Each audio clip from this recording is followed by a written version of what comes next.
Hello and welcome to my YouTube channel. तो आज हम वीकली एनालिसिस करने वाले हैं निफ्टी 50 स्टॉक्स का। तो हमारा जो पहला स्टॉक है वो है अदानी पोर्ट्स।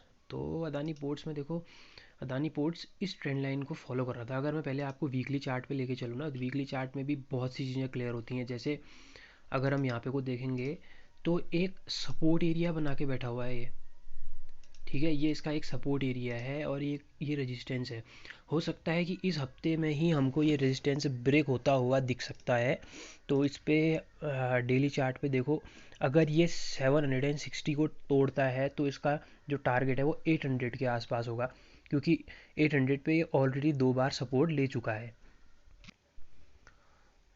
तो नेक्स्ट जो हमारा स्टॉक है वो है एशियन पेंट्स। एशियन पेंट्स में जैसे कि हम अगर यहाँ पे को देखेंगे ना, तो ये ऑलरेडी एक रेजिस्टेंस के आसपास है, जो कि पहले इसका ये सपोर्ट का काम कर रहा था। अब ये इसके लिए रेजिस्टेंस के लिए जैसे एक्ट करेगा, क्योंकि ये 2 बार तो इसको टच कर चुका है। देखो, अब यहाँ पे से दो प्रोबेबिलिटी है, या तो ये इसी लेवल पे 1-2 दिन अगर कंसोलिडेशन करता है, उसके बाद अगर ये ब्रेक करता है तो हमको 32 के लेवल हमको दिख सकते हैं। नहीं तो इसमें अगर डब्लू फॉर्मेशन होता है ना, अगर कोई स्टॉक गिरता है और उसके बाद डब्लू फॉर्मेशन पे आता है, तो वो तो एक बहुत ही बेस्ट सिनेरियो है। तो अगर डब्लू फॉर्मेशन होता है तब भी बढ़िया है। अगर डब्लू फॉर्मेशन नहीं होता तो इसको कंसोलिडेशन करने देना, उसके बाद हम इसको बहुत बढ़िया स्विंग ट्रेडिंग के लिए रख सकते हैं। जो हमारा नेक्स्ट स्टॉक है वो है एक्सिस बैंक। एक्सिस बैंक को देखो, एक्सिस बैंक में एक चीज़ बहुत बढ़िया हो रही है, वो ये कि जो इसका ये पहले का सपोर्ट एरिया था ना, जिसमें ये स्टॉक सपोर्ट ले रहा था, ये सपोर्ट ले रहा था, अब ये दोबारा से ऊपर जाके इस पे सपोर्ट लेने लग गया है। अब यहाँ पे से प्रोबेबिलिटी वैसे ये है कि यहाँ पे से ये कंसोलिडेशन ही में जाके जिस समय ये इसको ब्रेक करेगा 722 को, उसके बाद हम इसको बाई कर सकते हैं। और इसमें भी एक अच्छा खासा हमको टारगेट मिल सकता है, क्योंकि एक समवट एक बहुत स्मॉल माइनर गैप इसमें बचे हुए हैं अपर साइड पे। तो इस पे भी देख सकते हैं एक्सिस बैंक को। और नेक्स्ट जो हमारा स्टॉक है वो है बजाज फिनसर्व। बजाज फिनसर्व को आप देखो, ऑलरेडी एक बहुत बेहतरीन पैटर्न में था ये। अगर इसमें जो अभी ये वॉर को लेके सिनेरियोज चले, न्यूज़ इम्पैक्टेड रही मार्केट, तो उस वजह से ये कूल डाउन हुआ। अगर ये कूल डाउन नहीं होता तो एक बहुत बढ़िया मोमेंटम में ये जा सकता था। अभी भी ये इसी लेवल पे, इस ट्रेंड लाइन को आप देखना, इस ट्रेंड लाइन को अगर ये इस वीकली में अगर ये ब्रेक करता है तो। दूसरा स्टॉक है वो है बजाज ऑटो। देखो, बजाज ऑटो दोबारा से उसी रेंज में पहुंच गया। Support, support, support. पहले अपर चल रहा था सपोर्ट, अब ये रेजिस्टेंस ले रहा है। देखो, 2 दिन इसने कंसोलिडेशन भी कर दिया। एक प्रोबेबिलिटी है कि ये इस गैप को फिल कर सकता है और उसके बाद इसको ये ब्रेक करेगा। जब इसको ये ब्रेक करेगा तो हमारे टारगेट ये होने चाहिए, क्योंकि यहाँ पे कोई गैप भी पेंडिंग है।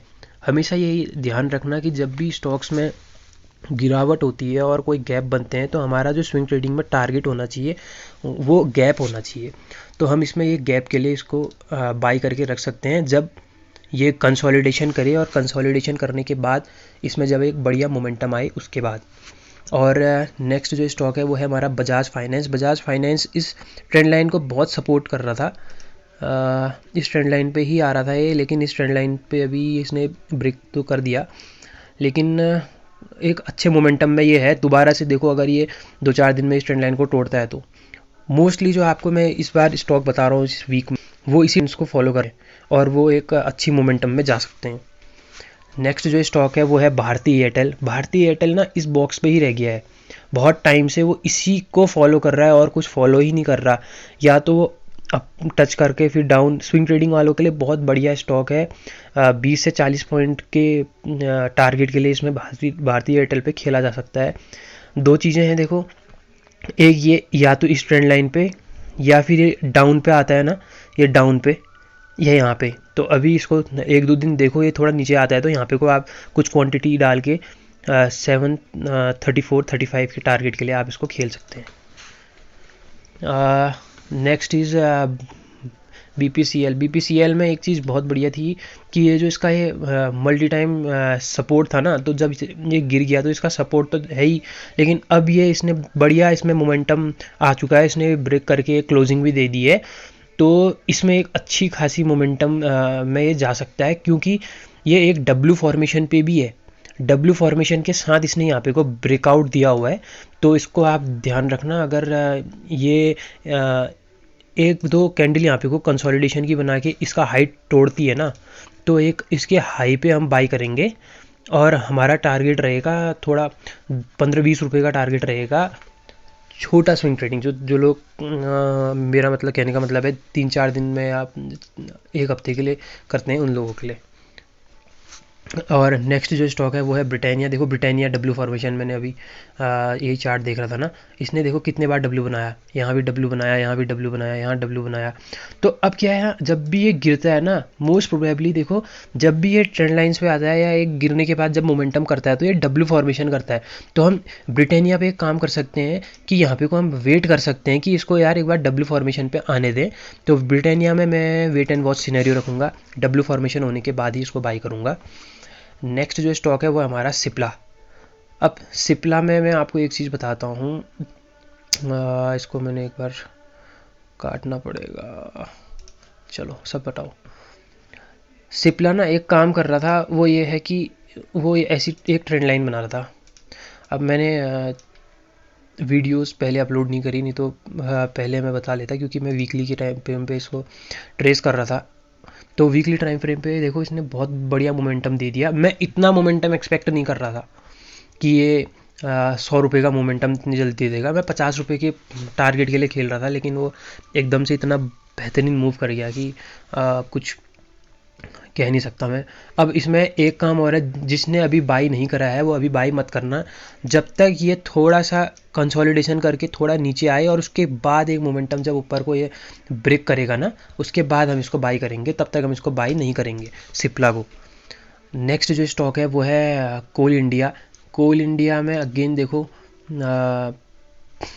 सिचुएशन वैसी बन रही है जैसे मैं अभी आपको इसमें बता रहा था। एक अपर मोमेंटम, इसमें देखो अपर मोमेंटम जाने के बाद कंसोलिडेशन हो रहा है।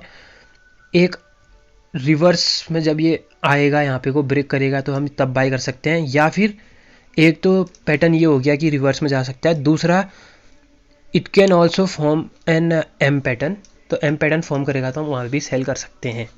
ठीक है, तो कोल इंडिया को हमने दोनों साइड पे देखना है, जिस भी तरफ वो मोमेंटम करेगा। और वैसे कोल इंडिया में एक चीज़ बहुत बढ़िया है, जो भी स्विंग ट्रेडिंग में ऐसे नहीं करते हैं तो वो इस ट्रेंड लाइन को भी देखना कि मेजॉरिटी ऑफ टाइम जब ये ट्रेंड लाइन पे आता है तो उसके बाद एक बढ़िया मोमेंटम देता है। लेकिन एक चीज़ है, अगर आप कोल इंडिया में ऐसे ट्रेंड लाइन पे स्विंग ट्रेडिंग करते हैं तो टाइम बहुत लगता है। देखो इसको मोमेंटम करने में 81 डेज लग गए हैं, तो उतना तो होल्ड करना ही पड़ेगा। स्विंग ट्रेडिंग भी कर रहे हैं तो पेशेंस तो रखना ही पड़ेगा। ठीक है, तभी हमारे चैनल का नाम पेशेंस रखा हुआ है मैंने।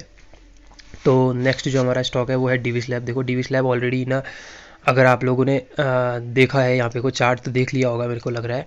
It is on clear side of W pattern. तो डब्ल्यू पैटर्न के बाद अब ये एक बेहतरीन मोमेंटम भी देगा, क्योंकि ये एक अपर लाइन भी आ रही है। देखो इस पर, ठीक अपर लाइन भी आ रही है, इसको ब्रेकआउट करेगा इस लाइन को। ये लाइन एक इसका जोन है, देखो 1 बार 2 बार 3 बार 4 बार यहाँ पे को रेजिस्टेंस और सपोर्ट दोनों जो इसके जोन थे। अगर इसको यहाँ पे कोई ब्रेक करता है तो इसको एक बहुत बढ़िया टारगेट के लिए इंट्राडे वाले भी खेल सकते हैं इसमें, क्योंकि एक शॉर्ट ऑफ स्टॉप लॉस हमने थोड़ा लंबा रखना पड़ेगा, क्वांटिटी थोड़ी कम कर लेना, क्योंकि जब स्टॉप लॉस लंबा होता है तो क्वांटिटी वहाँ पे कम होनी चाहिए। इंट्राडे वालों की बात कर रहा हूँ। तो स्विंग ट्रेडिंग वाले तो अपना नॉर्मल ट्रेडिंग कर सकते हैं इस पर, क्योंकि डब्ल्यू फॉर्मेशन के साथ जा रहा है, तो एक सही स्टॉक लग रहा है। और नेक्स्ट जो हमारा स्टॉक है वो है डॉक्टर रेड्डी। डॉक्टर रेड्डी में देखो एक शॉर्ट ऑफ कंसोलिडेशन हो रहा है यहाँ पे को, 3 दिन से स्टॉक यहीं पे को कंसोलिडेशन कर रहा है। अब यहाँ पे को ना एक बहुत मैं कहूँ तो एक अच्छी सिचुएशन एक ये बन रही है कि एक तो सपोर्ट एक रेजिस्टेंस एरिया तो ये रहेगा स्टॉक्स के लिए। दूसरी चीज़, कंसोलिडेशन के बाद अगर ये ब्रेक करता है तो हमारा पहला टारगेट तो 4150 के आसपास रहेगा। दूसरी चीज़, अगर ये इसको ब्रेक करता है ना तो और डाउन को ब्रेक डाउन, तो हमारे लिए तो और बेहतरीन सिचुएशन है, क्योंकि ये अगर ब्रेक करता है तो एक डब्ल्यू फॉर्मेशन के लिए पक्का आएगा, उसके बाद हम इसको बाई करेंगे। एक बहुत अच्छा टारगेट हमको इसमें मिल सकता है डॉक्टर रेड्डी पे। ठीक है, next is Eicher motor. Eicher motor again is in W formation type, तो आयशर मोटर को भी हम ध्यान में रखेंगे।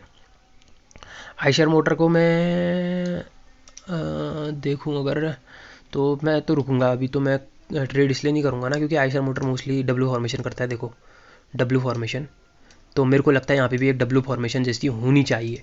एक दो दिन में देखते हैं, नहीं तो मैं आपको रेगुलर वीडियोस पे अब अपलोड करूँगा तो उसमें बताऊँगा कि आइशर मोटर्स पे अभी फ़िलहाल क्या सिचुएशन चल रही है। वैसे ये ग्रासिम में देखो, ग्रासिम में क्या है, ग्रासिम में एक सिचुएशन है ना, ग्रासिम हर समय इसी ट्रेंड लाइन को फॉलो कर रहा था। ठीक है, स्विंग ट्रेडिंग के लिए तो बहुत बढ़िया स्टॉक था ये ग्रासिम अभी फ़िलहाल, लेकिन यहाँ पे भी देखो एक पैटर्न यहाँ पे बना था, डब्ल्यू फॉर्मेशन के साथ इसने ब्रेक करा था, एक अच्छा मोमेंटम हमको मिला।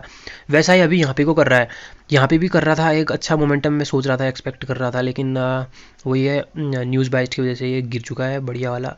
अब इसमें एक रेजिस्टेंस लेवल ये है, अगर इस रेजिस्टेंस लेवल को तोड़ता है ना, यहाँ पे को हमारा स्टॉप लॉस यहाँ रहेगा अराउंड 50 to 60 पॉइंट्स का हमारा स्टॉप लॉस रहेगा, और 100 पॉइंट्स का हमारा टारगेट रहेगा ये ट्रेंड लाइन, क्योंकि यहाँ पे कोई एक गैप भी पेंडिंग है देखो।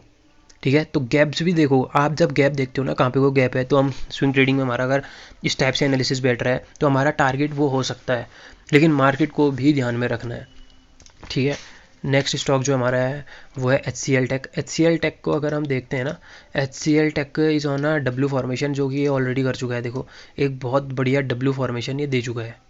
अब यहाँ पे को हम वही करेंगे, वेट एंड वॉच, थोड़ा डाउन आए उसके बाद, अगर ये डाउन आने के बाद अगर ये तोड़ता है ना, तो एक अच्छी सिचुएशन हमको दिख सकती है यहाँ पे को। ऐसे करके अगर ये इसको ब्रेक करता है तो उसके बाद हम बाय करेंगे, और जो प्रीवियस लो था स्विंग लो, वो स्विंग लो हमारा स्टॉप लॉस रहेगा HCL टेक्नोलॉजीज़ पे। नेक्स्ट जो हमारा स्टॉक है वो है HDFC। HDFC में आपको मैं एक चीज़ बताना चाहता हूँ, HDFC is following this trend line since 2016। देखो जब भी ये इस ट्रेंड लाइन के लो पे आता है तो हाई को टच करता है, हाई पे आता है लो को टच करता है। जब ये ट्रेंड लाइन से बाहर जाता है तो ज़्यादा 2-3 महीने से ज़्यादा ये ट्रेंड लाइन के बाहर नहीं रुक सकता, ये दोबारा से ट्रेंड लाइन के अंदर ही आता है। यहाँ भी अगर बाहर गया है तो वापस ट्रेंड लाइन के अंदर ही आएगा। तो वैसा ही अभी सिचुएशन यहाँ है। देखो कोविड के टाइम पे ना ट्रेंड लाइन को इसने तोड़ा था, और ये ट्रेंड लाइन तोड़ने के बाद अराउंड रहा तो था ये, लेकिन वापस से ये इसी ट्रेंड लाइन के अंदर चले गया था। तो थोड़ा ज़्यादा रहा कोविड के बाद, लेकिन जाएगा ये वापस ट्रेंड लाइन के अंदर ही। और आपको मैं एक चीज़ बताता हूँ, देखो एनालिसिस आपको कैसे पता चलता है ना, जब आप मेजॉरिटी ऑफ स्टॉक्स को देखते हो यार कि बेयरिश मोमेंटम में जा रहे हैं, बुलिश मोमेंटम में जा रहे हैं, तो हमको एक निफ्टी का व्यू पता चल जाता है कि अच्छा हाँ यार निफ्टी का व्यू भी इस टाइप से जा सकता है। अब अगर ये HDFC जो है, अगर वो मान लो यहाँ पे कोई सॉर्ट ऑफ डब्ल्यू के साथ इसको ब्रेक करके अगर वो यहाँ जाए, मैं ऐसा नहीं कर रहा हूँ कि ऐसे चले जाएगा जैसे मैंने लाइन बनाई है, वो आराम आराम से अपना आराम से करके जब यहाँ जाएगा, तो आप सोचो 1000 पॉइंट अगर ये यहाँ से ऊपर जाएगा तो ये निफ्टी को भी तो लेके जाएगा। तो निफ्टी आप बहुत शॉर्ट टर्म, एक दिन का व्यू, 5 दिन का व्यू लेके मत चलो, एक लॉन्ग टर्म व्यू लेके भी चलो मार्केट में। नेक्स्ट जो हमारा स्टॉक है वो है HDFC बैंक। HDFC बैंक देखो, ये जो लाइन मैंने बनाई हुई थी ना, एक मिनट हटाओ, जो मैंने यहाँ पे वो ये लाइन बनाई हुई थी, ये वाले चैनल को फॉलो कर रहा था, वो भी बहुत बढ़िया वाला।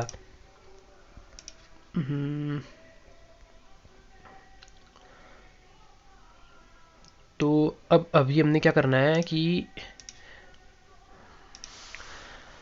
इसको थोड़ा कंसोलिडेशन होने देना, या डब्ल्यू के आसपास आने देना। मेरे ख्याल से ये कंसोलिडेशन करेगा, और उसके बाद अगर ये ब्रेक करता है तो 1490 के टारगेट के लिए हम, इस ट्रेंड लाइन के ब्रेक के बाद 1490 के टारगेट के लिए हम इसको रख सकते हैं HDFC बैंक को। Next is HDFC life insurance. देखो HDFC लाइफ इंश्योरेंस ना एक ही पैटर्न यही वाला फॉलो करने में लगा हुआ है।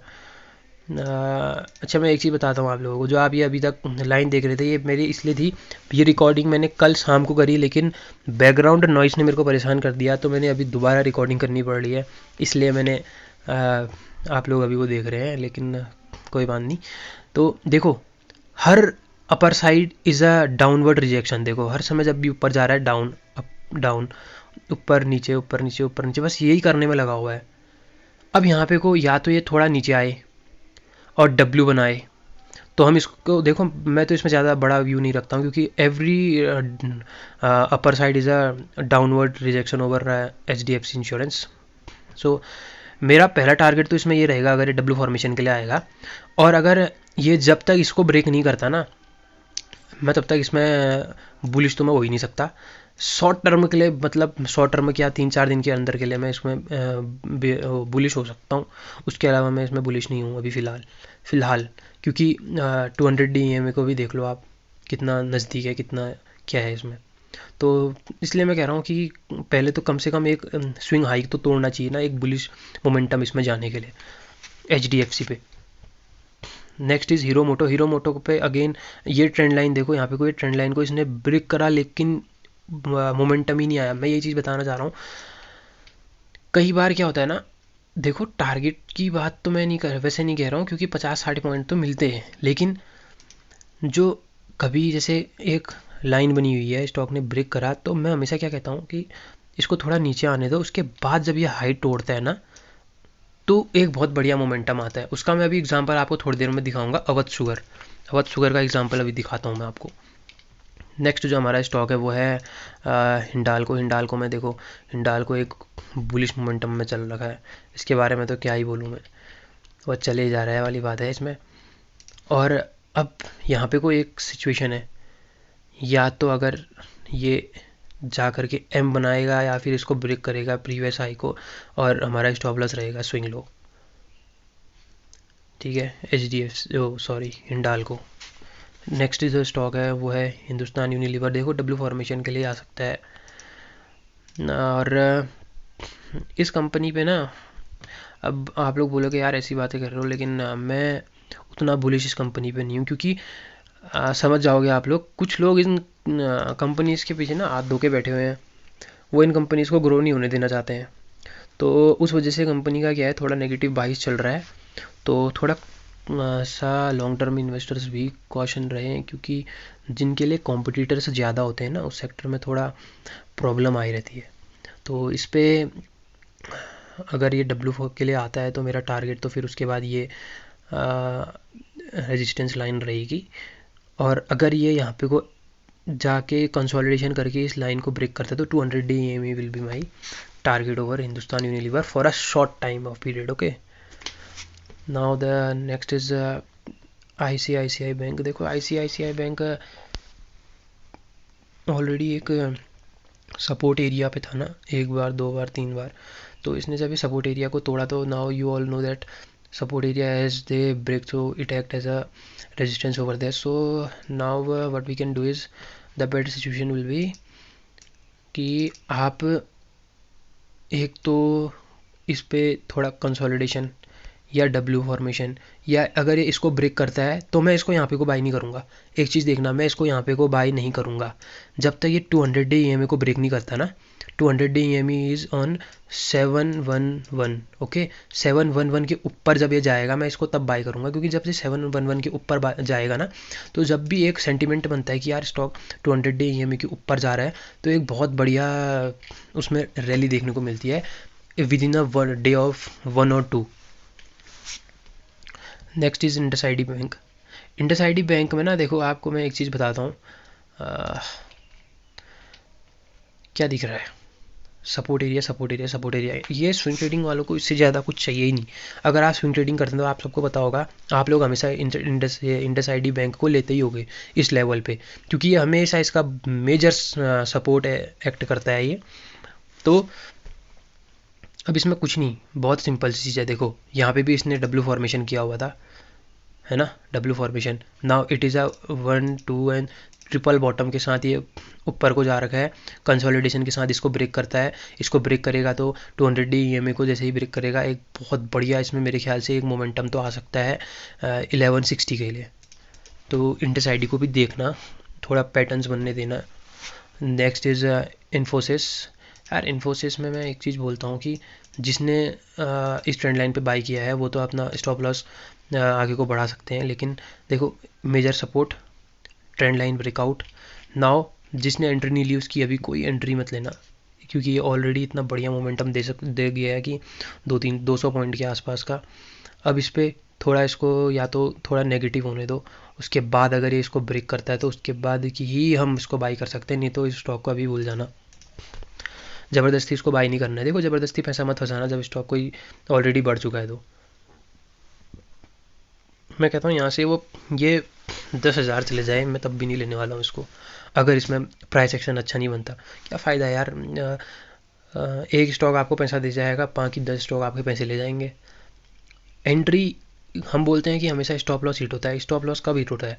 जब हमारी एंट्री गलत होती है। एंट्री अगर हम यहाँ लेते ना, इस पॉइंट पे अगर हम एंट्री लेते, स्टॉप लॉस हमारा यहाँ होता, तो ऑलरेडी हम एक बहुत बढ़िया रिस्क एंड रिवॉर्ड पे बैठे होते। Next is IOC। देखो IOC सपोर्ट सपोर्ट सपोर्ट, ये स्विंग ट्रेडिंग के लिए कितना बढ़िया स्टॉक है ना। मेरे को हमेशा ये वाला स्टॉक स्विंग ट्रेडिंग के लिए बहुत पसंद आता है, क्योंकि ट्रेंड लाइन पे आया होल्ड, ट्रेंड लाइन पे आया, इसको होल्ड कर लो, कुछ नहीं करना है, 50% के आसपास का रिटर्न देके जाता है। ठीक है, 50 से 20 तो इसका नॉर्मली है। अब इस पे अभी क्या करना है कि अनटिल ये हाई ब्रेक नहीं करता 24 का, हम इसको बाय नहीं कर सकते। एक डब्ल्यू फॉर्मेशन के साथ ये ऊपर को गया हुआ है, तो वेट एंड वॉच सिनेरियो है IOC पे। नेक्स्ट जो हमारा है वो है ITC। देखो एक बहुत ही, मैं कहूँ, इस ट्रेंड लाइन को बाय करके गया हुआ है। अब ये 25% क्यों लिखा है मैंने, ये जैसे मैंने अभी आपको बताया, वीडियो मैंने पहले रिकॉर्ड करी थी, लेकिन बैकग्राउंड नॉइज़ की वजह से बहुत प्रॉब्लम आई थी, वो वीडियो अपलोड करने जैसी नहीं थी, इसलिए मैंने अभी इरेज नहीं करा। चलो मैं अभी 25% का मतलब बताता हूँ। सबसे पहले इसको ट्रेंड लाइन को इसने ब्रेक करा, एक बुलिश मोमेंटम में गया। अब ये इस ट्रेंड लाइन पे अगर ये ऐसे ही इस ट्रेंड लाइन को ब्रेक करेगा ना, मैं अपनी कैपिटल जितना, अगर मैं एक एग्जांपल बता रहा हूँ, मैं अगर इंट्राडे में 200 स्टॉक्स पे अगर मैं बाई करता था, क्योंकि मैं छोटा ट्रेडर हूँ यार, मेरे पास कोई करोड़ तो है ही नहीं, करोड़ों में मैं ट्रेडिंग करता नहीं हूँ, लैक्स पे मैं हूँ, सब लैक्स पे ही ट्रेडिंग करते हैं, 1 लाख 2 लाख से ही ट्रेडिंग करते हैं यार कोई, हम सब छोटे लोग हैं। तो अगर मैं 200 क्वान्टिटी ट्रेड करता हूँ ना, तो मैं इसमें अपनी 25% डालूंगा। क्यों? क्योंकि यार ये वन वे जा रहा है, हालांकि इसको ब्रेक करके ये एक मोमेंटम यहाँ पे तक आ सकता है 45 तक, लेकिन मैं इसमें 25 से ज़्यादा नहीं डालूंगा। मैं अपने इसमें 100% तब डालूंगा जब ये यहाँ पे को थोड़ा कंसोलिडेशन करे, या तो ये ऐसे करके कंसोलिडेशन करेगा यहाँ पे को।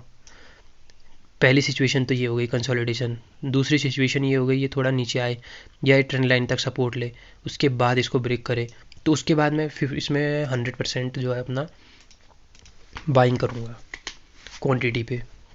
Next is JSW steel. ये एक बहुत, मैं इस स्टॉक को लेने के लिए यहाँ पे भी तैयार था, नहीं ब्रेक करी, उसके बाद इधर सोच रहा था अब तो ब्रेक करेगा, नहीं करा, अब यहाँ पे को दोबारा से क्या कर सकते हैं, बैठना ही पड़ेगा यार। स्विंग ट्रेडिंग वालों ने कई बार स्टॉक्स नहीं मिलते हैं, तो अभी ये आया है बड़ी मुश्किल से, मर के बेचारा लगा हुआ है इसको तोड़ने की कोशिश करने में, लेकिन मेरे ख्याल से अब ये ब्रेक कर सकता है। क्योंकि अभी मैंने देखा ना कि एक न्यूज़ आई थी, जो स्टील सेक्टर्स हैं उन लोगों ने अपना रेट भी बढ़ा रखे हैं, सब चीज़ 4-5 हज़ार रुपये से इंक्रीमेंट वो सब कर रखा है, तो थोड़ा न्यूज़ आ रही थी उसके बेस पे भी मेरे को लगता है एक बढ़िया सा अपर साइड मोमेंटम जा सकता है, तो JSW को भी देखना है। नेक्स्ट इज़ कोटक में मेरा अभी कोई व्यू ऐसा सच नहीं है, क्योंकि कोटक ना एक ये तो एक मेजर सपोर्ट इसका फ़िलहाल का दिख रहा है। कोटक में अभी मैं वैसे कुछ करने वाला तो हूँ नहीं, लेकिन एक मेजर सपोर्ट कोटक का ये है, और एक अगर हम वैसे देखें तो एक अपर ट्रेंड लाइन यहाँ है, तो कोटक में अभी मेरा वैसे कोई भी बाइज नहीं है। देन नेक्स्ट इज़ LNT पे देखो, ये जो एक सपोर्ट एरिया था वो सपोर्ट एरिया इसने तोड़ रखा है, तो अब क्या करना है, अब इस पे हमने देखना है कि सपोर्ट एरिया को सपोर्ट एरिया, देखो मैं सपोर्ट एरिया इसलिए कह रहा हूँ क्योंकि पहले सपोर्ट था, अब रेजिस्टेंस है, तो जब इसको इस एरिया को ये तोड़ता है तो उसके बाद हम इसको बाई कर सकते हैं। स्टॉप लॉस हमारा थोड़ा टाइट रहेगा, बहुत ज़्यादा हमने ऐसा नहीं करना है कि 100-200 पॉइंट का स्टॉप लॉस की ज़रूरत नहीं है, ये यहीं पे कोई स्टॉप लॉस रहेगा, नॉर्मल स्टॉप लॉस, या फिर यहाँ पे से एक डाउनफॉल के लिए भी आ सकता है। देन नेक्स्ट इज़ मारुति पे देखो, अभी ये वैसे तो 200 DMA के वैसे नीचे ही चल रहा है, लेकिन कोई बात नहीं, हम 200 DMA को अभी बंद कर देते हैं।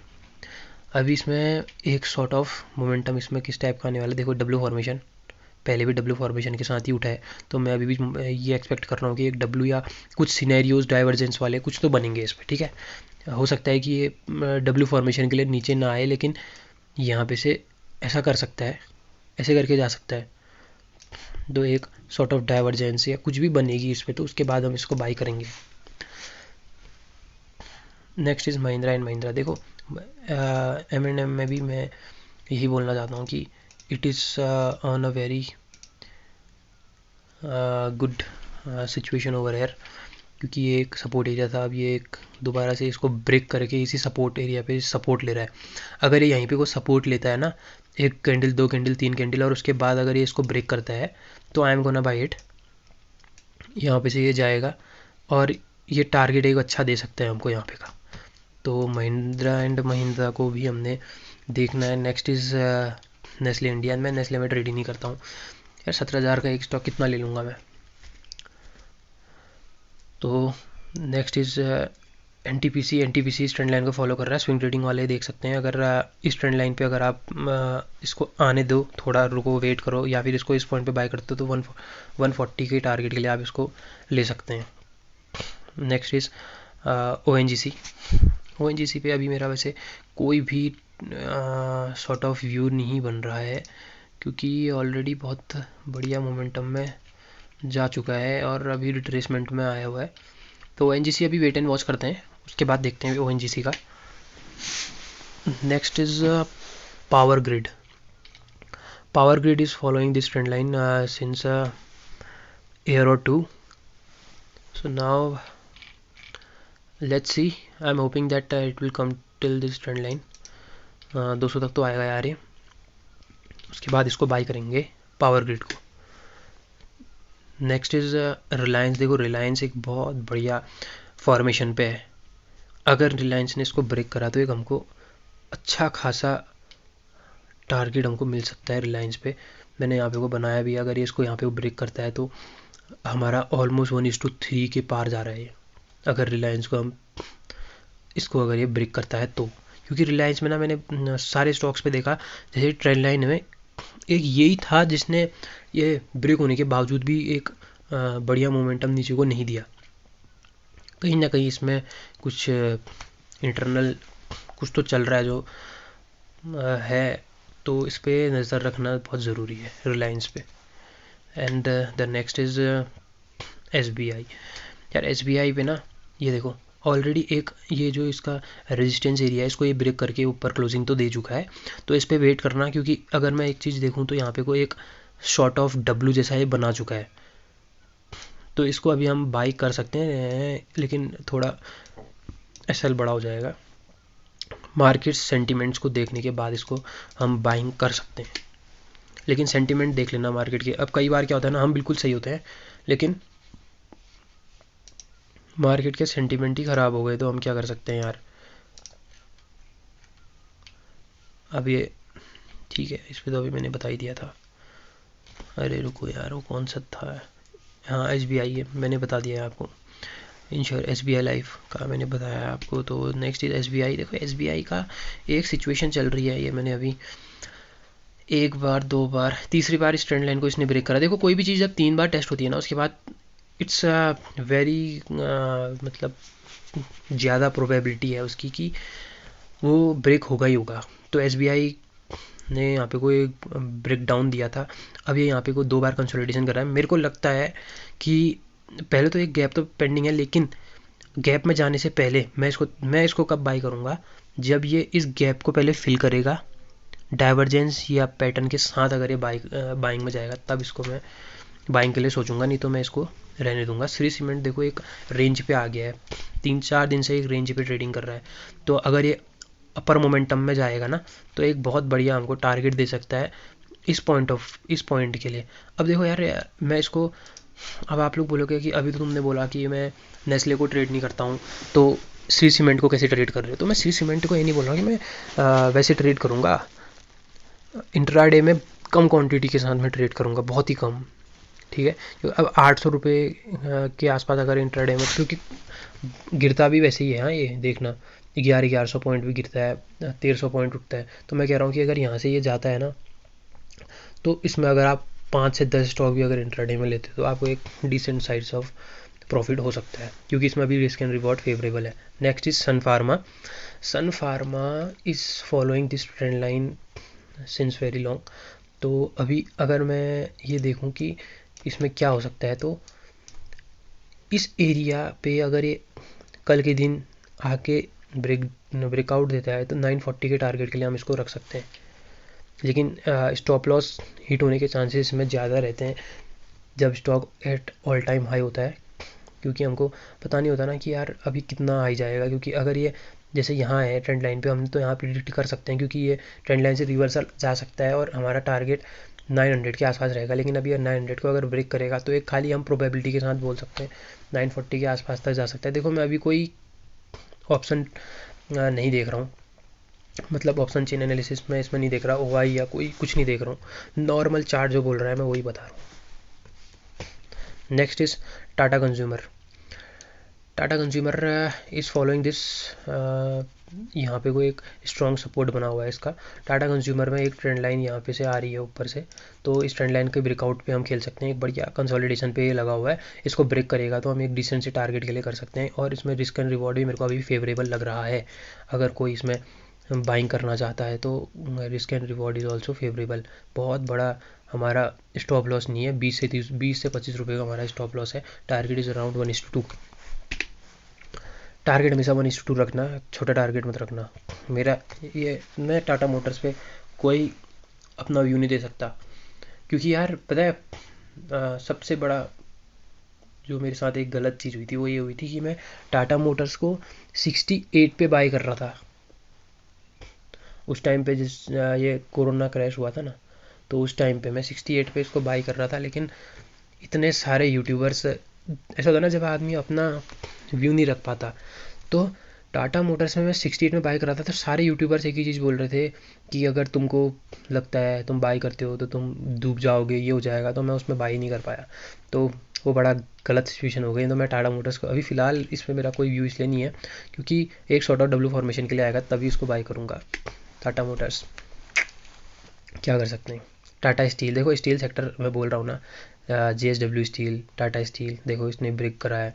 अब यहाँ पे कोई एक एम फॉर्मेशन के लिए भी आ सकता है, या फिर इसने प्रीवियस हाई को ब्रेक तो करा है, लेकिन अब यहाँ से अगर दोबारा से इसको ब्रेक करता है तो एक अच्छा खासा आपको मोमेंटम अपर साइड का 1428 तक का दिख सकता है। पहले तो ये 75 तक आ सकता है, 1375, फिर नेक्स्ट विल बी दिस। और अगर ये इंट्राडे वालों के लिए भी एक अच्छी चीज़ है, देखो इंट्राडे वाले भी एक काम कर सकते हैं, इसको अगर वो शॉर्ट करना चाहते हैं इस पॉइंट पे, एक हमारे लिए शूटिंग स्टार टाइप भी बन चुका है पैटर्न यहाँ पे को, तो इसको भी ध्यान रखना इंट्राडे वाले। नेक्स्ट इज TCS, देखो ऑलरेडी ना डब्ल्यू फॉर्मेशन पे ये जा चुका है, डब्ल्यू फॉर्मेशन पे जाके थोड़ा सा ये डाउनवर्ड आ रहा है, तो इस पर थोड़ा ध्यान रखना कि ये प्रीवियस हाई को ये जब ब्रेक करता है तो उसके बाद हम बाई कर सकते हैं। लेकिन मैं बेसिकली डब्ल्यू फॉर्मेशन पे by early too early by करने की कोशिश में लगे रहता हूँ। लेकिन अभी ये वाला तो मैं TCS पे तो मैंने कोई बाई नहीं करा फिलहाल। Next is Tech Mahindra. टेक महिंद्रा में भी देखो ये ट्रेंड लाइन ऑलरेडी ब्रेक कर चुका है, ये सिचुएशन ऑलरेडी बनी है कि जब तक ये ऐसे ये वाला पैटर्न नहीं बनाएगा, थोड़ा ये डाउन आए उसके बाद ब्रेक करता है, तभी इसको बाई करेंगे हम टेक महिंद्रा को। Next is Titan. टाइटन पे वैसे मेरा कोई व्यू नहीं है फ़िलहाल, तो अभी टाइटन पे आप वेट एंड वॉच करें, क्योंकि टाइटन को ना मैं बताता हूँ आपको, मैं सोच रहा था टाइटन की इस बार तो ये ब्रेक कर देगा, सोच रहा था मैं। कौन सा लेवल, ये वाला, मैंने सोचा ये लेवल तो इस बार ब्रेक कर लेगा, एक बार, दो बार, तीसरे बार, लेकिन ये गया ही नहीं उस लेवल पे। तो अब अभी देखो ये ऑलरेडी इस पे है, तो ये एक इसका रिजेक्शन जोन है, यहाँ पे से अगर इसको ये ब्रेक करता है तो 150 से 200 पॉइंट के टारगेट के लिए हम रख सकते हैं। फिलहाल मैं इसमें ट्रेड इसलिए नहीं करूँगा क्योंकि मैं जब तक ये इस लेवल को ब्रेक नहीं करेगा तब तक, क्योंकि जब हाई टूटेगा ना ये, तो इसमें एक बहुत बढ़िया मोमेंटम आ सकता है। Next is UltraTech cement. UltraTech cement is again coming in a W formation, I think so. या ये एक काम और कर सकता है अल्ट्राटेक सीमेंट, वो ये है कि रिजेक्शन अ डाउनफॉल, ठीक है, हमने दोनों चीज़ के लिए तैयार रहना है। मैं ये कह रहा हूँ कि अगर ये ऐसा फॉर्मेशन नहीं करता डाउनफॉल वाला, तो डब्ल्यू फॉर्मेशन तो बनाएगा ही, तो हम डब्ल्यू फॉर्मेशन में स्विंग ट्रेडिंग के लिए बाय कर लेंगे। Next is UPL। UPL is following this trend line, तो ये एक इसकी मिडिल ट्रेंड लाइन है जो इसने ब्रेक कर दी थी। अब यहाँ पे वो कंसोलिडेशन कर रहा है, अगर इसको ब्रेक कर देता तो हमको एक बहुत बेहतरीन मोमेंटम इसमें दिख सकता है। UPL next is Wipro. Now last is this is Wipro and Wipro ने ऑलरेडी इस ब्रेकआउट दे चुका है, तो अभी फ़िलहाल विप्रो में वेट एंड वॉच है, कुछ नहीं करना है अभी, इसको डाउन आने दें, अगर ये आता है फिर ब्रेक करेगा हम इसको, उसके बाद बाई करेंगे। विप्रो में ऑलरेडी एक गैप भी पेंडिंग है, तो अभी आराम से देखेंगे इसको, कोई जल्दबाजी करनी नहीं है। तो that's it for today. I hope you are doing good in market, so keep supporting my channel, subscribe to my channel. तो थैंक यू आप लोगों का। और मेरे ख्याल से आज या कल में मैं एक इंट्राडे वाली वीडियो भी अपलोड करूँगा, तो उसको भी देखना। Thank you.